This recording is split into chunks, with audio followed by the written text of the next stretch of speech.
Legacy Audiobooks presents Canadian Wonder Tales, written by Cyrus MacMillan and narrated by Richard Coombs.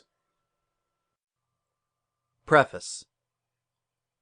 The tales in this collection, like those in Canadian Wonder Tales, were gathered in various parts of Canada, by river and lake and ocean where sailors and fishermen still watch the stars, in forest clearings where lumbermen yet retain some remnant of the old vanished voyager life, and where Indians still barter for their furs, in remote country places where women spin while they speak with reverence of their fathers' days.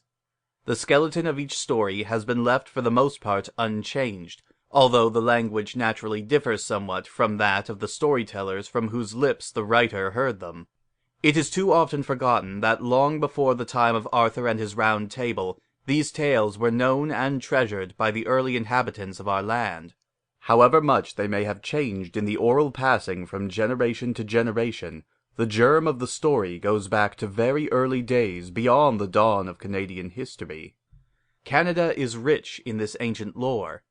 The effort to save it from oblivion needs no apology. Fairy literature has an important place in the development of the child mind, and there is no better fairy lore than that of our own country. Through the eyes of the Indian storyteller and the Indian dreamer, inheriting his tales from a romantic past, we can still look through magic casements opening on the foam of perilous seas in fairylands forlorn. We can still feel something of that atmosphere of the mysterious past in which our ancestors dwelt and labored. The author's sincerest hope in publishing this volume is that to the children of today the traditions of our romantic Canadian past will not be lost on our practical Canadian present. Introduction.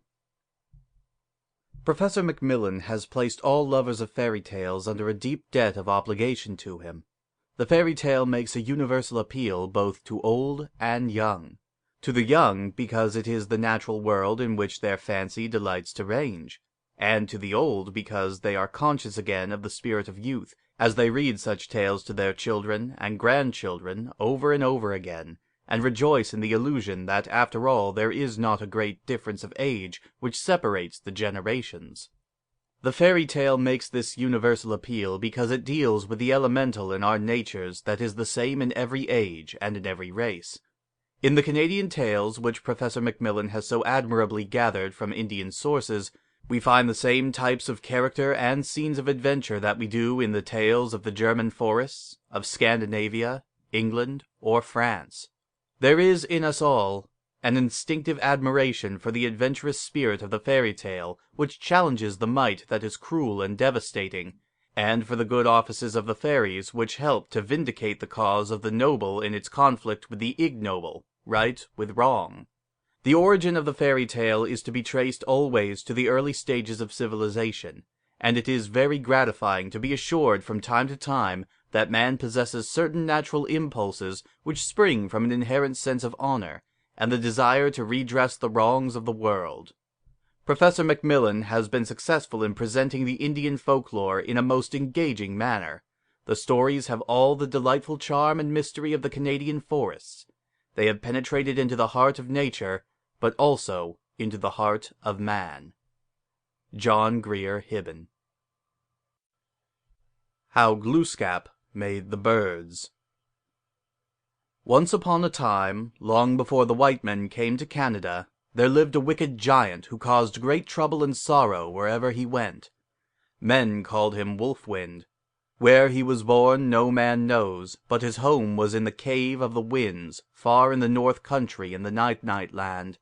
And there men knew he was hiding on calm days when the sun was hot and the sea was still, and on quiet nights when not a leaf or a flower or a blade of grass was stirring. But whenever he appeared, the great trees cracked in fear, and the little trees trembled, and the flowers bent their heads close to the earth, trying to hide from his presence. Often he came upon them without warning, and with little sign of his coming. And then the corn fell flat never to rise again, and the tall trees crashed in the forest, and the flowers dropped dead because of their terror. And often the great waters grew white, and moaned or screamed loudly, or dashed themselves against the rocks. Sample complete. Ready to continue?